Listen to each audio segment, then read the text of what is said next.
নমস্কার, জ্যোতিষ কিচেনে আপনাদের সবাইকে আর একটি নতুন ভিডিওতে অনেক অনেক স্বাগত। তো বন্ধুরা, আপনাদের জন্য নিয়ে এসেছি আজকে আর একটি নতুন ভিডিও। সম্পূর্ণ ভিডিওটি দেখার অনুরোধ রইল। আশা করি আপনাদের ভিডিওটি ভালো লাগবে। তো চলুন রান্নাটা শুরু করি। দেখতেই তো পাচ্ছেন, আপনারা এতক্ষণ বুঝিয়ে গেছেন। হ্যাঁ বন্ধুরা, ঠিকই দেখেছেন, আমলকি। এটা আমি আমলকি সিদ্ধ করছি। আজকে আমি আমলকি দিয়ে আমলকির ক্যান্ডি বানাবো। আমলা ক্যান্ডি কি আমলকির ক্যান্ডি, যেটা ইচ্ছে সেটাই বলতে পারেন।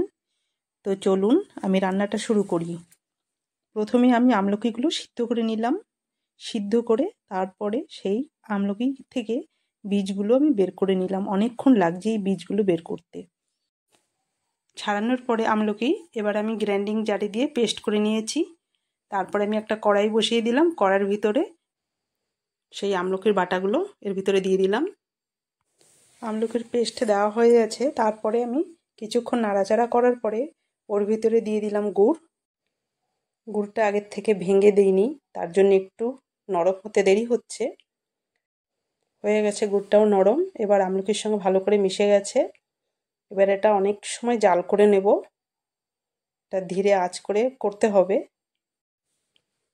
এবার এর ভিতরে দিয়ে দিচ্ছি আমি কিছুটা মশলা। এখানে আছে ভাজা জিরের গুঁড়ো, আছে নুন, আর আছে বিট নুন, আর দিচ্ছি লঙ্কার গুঁড়ো। সব মশলাটা দেওয়া হয়ে গেছে। এবার আমি ভালো করে নেড়ে চেড়ে মিশিয়ে নেব মশলাটা আমলকির সঙ্গে। এইরকম করে আমলকির ক্যান্ডি বানিয়ে খেয়ে দেখবেন, খুব ভালো লাগে। আমলকি তো সিদ্ধ করে সেটা আমি রোদে শুকিয়ে রাখি, কিন্তু এরকম করে ক্যান্ডি বানিয়ে রাখলে এটা একটু আলাদা রকম খেতে লাগে। তো বেশ ভালোই লাগে। আর হ্যাঁ বন্ধুরা, কথা বলতে বলতে আমি এর ভিতরে তখন দিয়ে দিলাম একটু হিং, সেটা বলা হয়নি। এবার সব কিছু দেওয়া হয়ে গেছে। এবার শুধু সিম আঁচ করে এটা জাল করার পালা। এটা ভালো করে শুকিয়ে যাবে। তারপরে আমার আমলকি ক্যান্ডি বানানোর জন্যে রেডি হয়ে যাবে। দেখুন পুরো শুকিয়ে গেছে। এই যে এটা আমি একটা প্লেটে ঢেলে নিলাম।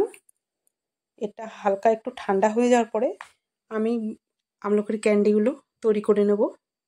এটা খুব আঠালো হয়েছে। আমি এরকম গোল গোল করে বানিয়ে নিলাম। আপনাদের যদি ইচ্ছা লাগে থালের ভিতরে রেখে সাইজ করে সেটা কেটেও নিতে পারেন। তো আমার এরকমই ভালো লাগলো, সহজ হবে, এইরকম করে করে নিলাম। আর এটা বানানোর পরে একটু চিনির গুঁড়ো দিয়ে কোট করে নিতে পারেন, আমি আর সেটা করলাম না। তো দেখুন আমলকির ক্যান্ডি তৈরি হয়ে গেছে। ভিডিওটি সম্পূর্ণ দেখার জন্য আপনাদের ধন্যবাদ। ভিডিওটি ভালো লাগলে সবাই একটা লাইক করবেন। সুস্থ থাকবেন, ভালো থাকবেন। ধন্যবাদ।